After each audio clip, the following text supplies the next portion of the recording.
about money. Stoking the colonial reaction is a powerful underground movement known as the Sons of Liberty. They meet secretly in taverns across the colonies and come up with every tactic they can to keep government officials from collecting England's tax.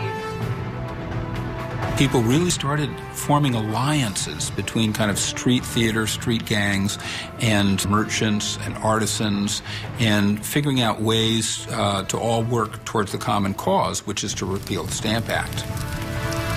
Soon enough, things begin to get ugly. Intimidation is a favorite weapon. Those who remain loyal to the king, known as loyalists or Tories, often find themselves terrorized by these self-anointed patriots. They often use very dramatic techniques, tar and feathering, for instance. This is a great way to humiliate people. First, you're stripped naked. The bucket of tar is heated, and you're coated with tar. And then they put these feathers, these goose feathers, all over you, and you're all hot, and you're prancing about like a silly goose. After a display like this, how is this person going to publicly oppose the patriot position? A loyalist printer in New York City publishes a loyalist newspaper, and they come in and smash his printing press while they are also proclaiming free speech as a principle to fight for. That's the nature of war and the nature of revolution. While the angry rabble takes to the streets, men of property and education use printing presses and politics to denounce the Stamp Act tax. One of the most outspoken is 29-year-old John Adams, a bright, ambitious attorney who brings logic and intellect to this very emotional argument. He drafts anti-tax resolutions for some 40 Massachusetts assemblies.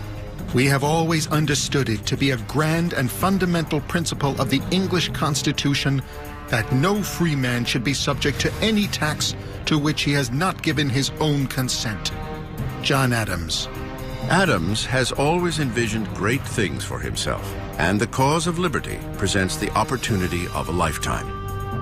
His wife, Abigail, is his trusted confidant and partner in all things, great and small.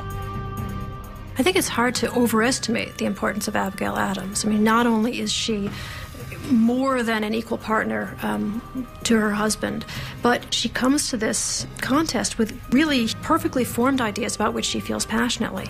She's an enormous influence on her husband. One day, these two will be counted among the founders of a new nation. For now, John Adams is one of many voices of protest in a Stamp Act rebellion that engulfs all 13 colonies. Down in Virginia, a fiery young legislator named Patrick Henry ups the ante. Resolved, that the inhabitants of this colony are not bound to yield obedience to any law or ordinance designed to impose any taxation whatsoever other than the laws of their own General Assembly.